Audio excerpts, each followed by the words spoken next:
నన్ను వెంటనే తీసుకెళ్ళి లోపల పెట్టేస్తారు, నిన్నేమో పారిపోంటారు. మామూలుగా జరిగేది అది. పవర్లో ఉన్నవాడిని గురు నువ్వు కనబడక 4 రోజులు, వీడు బయటకు వచ్చాక కనబడంటారు. వీడికి 4 రోజుల్లో బెయిల్ వచ్చేస్తుంది. వీడికి బెయిల్ వచ్చేసింది అనగానే నీకు బెయిల్ ఇచ్చేస్తారు.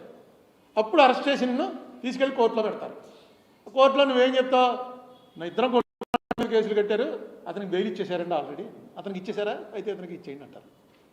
అలా డ్రామా ఏదో చేయాలి. ఇక్కడ అలా కాదు, డైరెక్ట్గా మనంతా అలా టీవీలో చూస్తుంటే ఎవడెళ్ళి గుణపాలెట్టు కొట్టి, రాళ్ళు ఇచ్చి కొట్టి, కార్లు బద్దలు కొట్టి, పచ్చి బూతులు తిడుతూ వచ్చి ఇవన్నీ రికార్డ్ అయి ఉన్నది.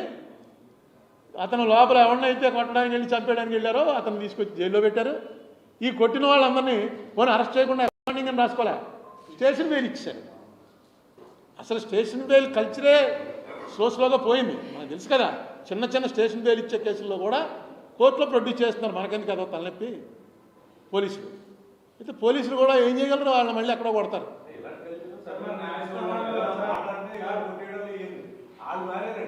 అంటే ఆ లెవెల్ లీడర్స్లో కొట్టుకోరు. అంటే న్యాయస్థానాల్లో కూడా మొన్న డైరెక్ట్గా సుప్రీంకోర్టు జడ్జి గారు అన్నారు, అసలు మీరు కేసు చూస్తున్నారా అని.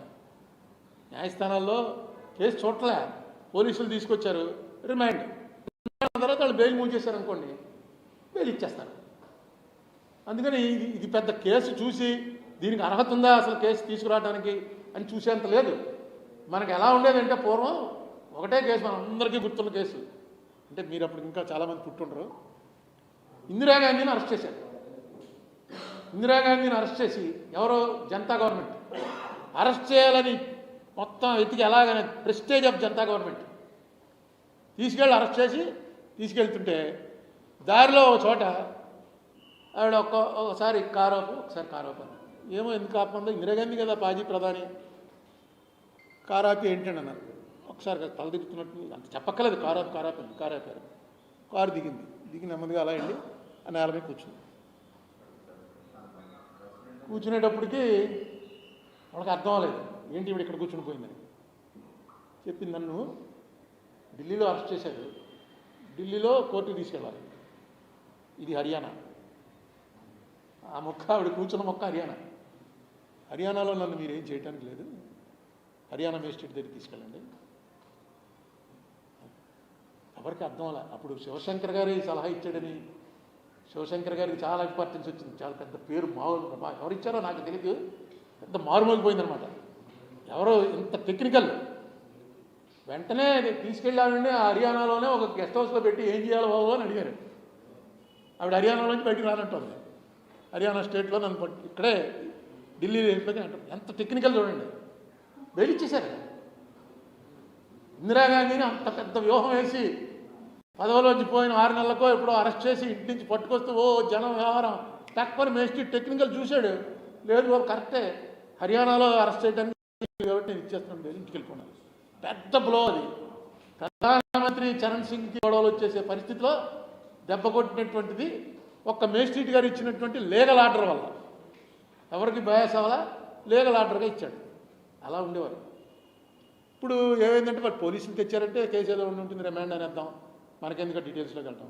బెయిల్ మూవ్ చేసుకున్నాక చెప్తారుగా, వాళ్ళు చెప్తారు వీళ్ళు చెప్తారు, అది ప్రొసీజర్ అయిపోయింది. ఒక మేజిస్ట్రేట్ తప్పు కాదు, ఎవరన్నా సరే. మొన్న అడిగారు ఒక కేసులో, సుప్రీంకోర్టు హైకోర్టు అడిగింది, అసలు మీరు చదివి ఇస్తున్నారా, ఎవరైనా తీసుకురాగానే చదువుతున్నారా మీరు కేసు అని. ఇప్పుడు అందులో వీళ్ళు చేయాలనుకుంటే, గవర్నమెంట్ అధికారంలో ఉన్న వాళ్ళు చేయాలనుకుంటే 1,00,000 రకాలుగా చేయించండి. కానీ చేయటం వల్ల పబ్లిక్లో పలసన పడతామని చెప్పి చేయరు. పబ్లిక్ అందరికీ తెలిసిపోయి, మొన్న అంబటి రాంబాబుది ఉంది. అంబటి రాంబాబు దాంట్లో అంబటి రాంబాబు జైల్లో ఉండి శుభ్రంగా రాజమండ్రి సెంట్రల్ జైల్లో ఎవరైనా అనారోగ్యంగా ఉన్న వాళ్ళు వెళ్ళి ఒక నెలలు ఉంటే సంపూర్ణ ఆరోగ్యంతో బయటకు వస్తారు. అంత మంచి జైలు ఇది. ఎక్కడ జైలు ఇలా ఉండదు. ఇంత పెద్ద విశాలంగా అన్ని ఎకరాలు, లోపల ఎక్సర్సైజ్ చేసుకోవచ్చు. అందులో రిమాండ్ ప్రిజనర్స్ ఏ పని చేయక్కలేదు, చక్కగా చెట్టు కింద కూర్చోవచ్చు, హ్యాపీ. మొన్న రాంబాబుని కలిసినప్పుడు అదే అన్నాను, ఆరోగ్యం అది అంటే ఒక్క ఫుడ్డే కొంచెం ఇబ్బంది అవుతుంది, ఇంకా అడ్జస్ట్ అవుతుంది. ఎందుకంటే అతను ఏవో మామూలు ఇది కాకుండా కొంత గింజలు అలాంటివి ఏవో తింటూ ఎక్సర్సైజ్ చేస్తున్నాడు, అదే కొంచెం ఇబ్బంది తప్ప అన్నీ బాగానే ఉన్నాయన్నాడు. ఏమైంది, రాంబాబుకి వచ్చినటువంటిది నష్టమే ఉండదు. కానీ ప్రభుత్వం మాత్రం క్లియర్గా ఈ వీడియో చూపిస్తారు. రేపు ఇదిగో ఇంటి మీద 6 గంటల సేపు అందరం చూసాం కదా, ఇదేంటిది ఇలాగా పోలీసు వాళ్ళు వదిలేస్తారు, యాక్షన్ కూడా చేయలేదు పోలీసులు. అట్లీస్ట్ అంత తోసేస్తున్నట్టు కొడుతున్నట్టు మేము తక్కువ మంది అయిపోయామని. మరి అది ఎంత డ్యామేజ్ అది. మళ్ళీ వెంటనే వాళ్ళకి స్టేషన్ బెయిల్ ఇచ్చేయటం ఏదైనా అది గవర్నమెంట్ డిసైడ్ చేసిన దాంట్లోకి నేను వెళ్ళను. కానీ రాంబాబు అనేవాడు నాకు పర్సనల్గా ఫ్రెండ్. 40 ఏళ్ళు అయిపోయింది, 35 ఏళ్ళు అయింది. డెఫినెట్గా అతను జైల్లో ఉన్నాడు, రాజమండ్రి జైల్లో ఉంటే నేను వెళ్ళటం అనేది నా ధర్మం. అప్పుడు ఆంజనేయులను చూడడానికి వెళ్ళినప్పుడు అంత గొడవ చేశారు. ఆయన నాకు బాగా నేను ఫస్ట్ ఎంపీ అయినప్పటి నుంచి బాగా ఫ్రెండు, మన చుట్టాలు, ఇక్కడ ఉన్నటువంటి హోతా వాళ్ళు, జంజాల వాళ్ళు, వాళ్ళతో ఏమైంది తెలుసున్నాయన. ఇప్పటికి కూడా నేను ఆయన కరప్ట్ అంటే నమ్మను. ఆయన కరప్ట్ అని ఎప్పుడూ వినలేదు, నేను నమ్మను. అగ్రెసివ్, కొంచెం ఎక్సెసివ్ ఇది ఉంది, కొంచెం దాన్ని ఏమంటారు పోలీసింగ్లో కఠినమైన పోలీసు. చంద్రబాబు నాయుడు గారి టైంలో కూడా చాలా ఇంపార్టెంట్ జిల్లాలకు ఎస్పీగా వేశారు. సరే అతను టైం బాగాలేదు, జైలుకి వెళ్ళి చూడకుండా మానేస్తామా? అదే రాంబాబుకి వెళ్ళాము, వెళ్తే దేనికి తిడుతున్నారు? రాంబాబుని చూడటానికి వెళ్ళి తిడుతున్నారో, లేకపోతే అందులో జంతుకోపు లేదే అన్నందుకు తిడుతున్నారో నాకు అర్థం లేదు. నువ్వెవడరా సర్టిఫికేట్ ఇవ్వడానికి ఒకడు అంటాడు, ఒకడు అలా అంటాడు. సర్టిఫికేట్ నేనేంటి, మీరు వేసిన సిట్టే ఇచ్చింది, ఆ ఇచ్చిందే చదివాను నేను. దాని మీద కేసు ఏం తీసేయలేదు వాళ్ళు. కేసు నడపండి, నడిపి ఎవరో ఒక కఠినంగా శిక్ష. ఇంకా మళ్ళీ తిరుపతి జోలికి అలా ఎవడో కూడా అలా చూడలేకుండా చేయండి పకడ్బందీగా. దీన్ని అవకాశంగా తీసుకోండి. మా టైంలో జరిగిందిరా ఇదని. ఎన్ని సిట్లైనా అయినామండి, ఇలా ఉంటే ఏంటి? సిట్ అనేది ఒకరిని టార్గెట్ చేస్తే వేయకూడదండి, ఇష్యూని టార్గెట్ చేయండి. ఎందుకంటే వెంకటేశ్వర స్వామి అన్నది టోటల్లీ డిఫరెంట్ అసలు. అది నేను దానికి అస్సలు పాలిటిక్స్ జోలికే రాకూడదు.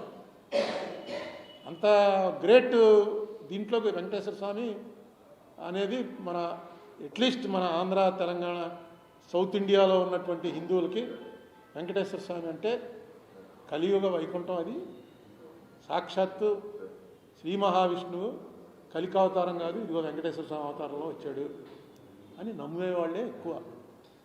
లేకపోతే ఆ రష్ ఉండదు.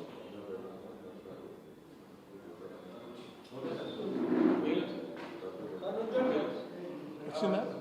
బెయిల్ వచ్చేసింది రాంబాబుకి. మళ్ళీ ఏపీటీ వారంటూ రాకపోతే మధ్యాహ్నం రిలీజా? మధ్యాహ్నం రిలీజ్. ఇప్పుడు అలా కదా, ఇలా ఎడుతూ కూర్చున్నాడు అనుకో, అందులో మొత్తం పోతుంది. చంద్రబాబు నాయుడు గారు ఎంత హుషారుగా వచ్చాడు. ఇప్పుడు రఘురామరాజు ఎలా వెళ్ళాడు, చేతులు ఊపుకుంటూ, కాలు పైనెట్టి చేతులు ఊపుకుంటూ వెళ్ళాడు. నీకు ఎంత నొప్పి ఉన్నా పబ్లిక్ కోసం కొన్ని చేయికి తప్పదు. అది కూడా పెద్ద ఇది చేసి ఏదో సినిమాలో బాగా పాపులర్. అంటే రాంబాబు అనే అతను మనిషి స్కేప్ కోట్ చేయబడ్డాడు. ఇది ఉన్న కోపం జగన్ మీద. జగన్కి ఒక ప్రధానమైనటువంటి బాగా మాట్లాడే శక్తి ఉన్నవాడు. ఎప్పుడు కూడా అతను తప్పు మాట్లాడటం నేను వెళ్ళా. చాలా వ్యంగ్యం, ఎటకారం, వేళాకోళం ఉంటుంది. కానీ తప్పుగా ఒక మనిషిని కించపరిచేలా, ఎందుకంటే నా మీద చాలాసార్లు మాట్లాడాడు. నేను అప్పుడు కాంగ్రెస్లో ఉండి అతను వైసీపీలోకి వెళ్ళినప్పుడు నా మీద బోల్డ్ అని ప్రెస్ మీట్లు పెట్టాడు.